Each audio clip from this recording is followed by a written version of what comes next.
আসসালামু আলাইকুম চাচা। ওয়ালাইকুম আসসালাম। চাচা আপনি ভালো আছেন? শরীর স্বাস্থ্য ভালো আপনার? হ্যাঁ বাবা, আছি, ভালো আছি। তা তোমরা দাঁড়িয়ে কেন? বসো। না চাচা, আজকে আর বসবো না। পাশেই মসজিদে নামাজ আদায় করলাম। তাই ভাবলাম আপনার খোঁজ খবর নিয়ে যাই।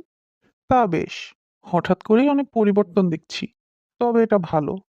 জি চাচা, ভাবলাম 2 দিনের দুনিয়া, কয়দিনই বা বাঁচবো। ভালো কাজ ছাড়া কি বার সঙ্গে নিয়ে যাব। তাই বাকি জীবনটা সমাজের কল্যাণে লাগিয়ে দিব ভাবছি। ঠিক বুঝতে পারলাম না। চাচা শুনেছেন নিশ্চয়ই আমি এবারে ভোটে দাঁড়িয়েছি। ও, এতক্ষণে বুঝলাম। আপনার বাড়ির বাইরের যে দেয়ালটা, ওখানে আমার ছেলেরা পোস্টার লাগানোর কাজ করছে। এতক্ষণে বোধহয় হয়েও গেছে। আপনি নিজে দেখে নিয়েন আর আপনার বাড়ির সবাইকে জানিয়েন।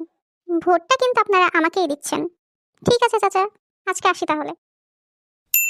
বাবা বাবা, শোনো না, ঘুমোলে?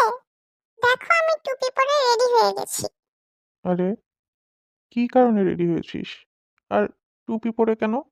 কারণ আজকে আমিও যাব তোমার সাথে কোথায়? ইফতারি কিনতে। ইফতারি? ধুর বোকা, ইফতারি তো কেন রোজার মাসে?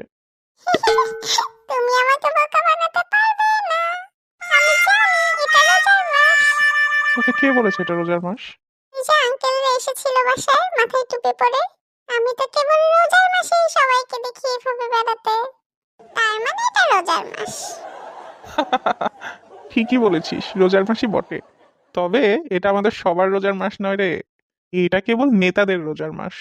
নির্বাচনের সময়টাতে এরা রোজা করবে, পরের সারা বছর না খাইয়ে আমাদেরকে রোজা করাবে।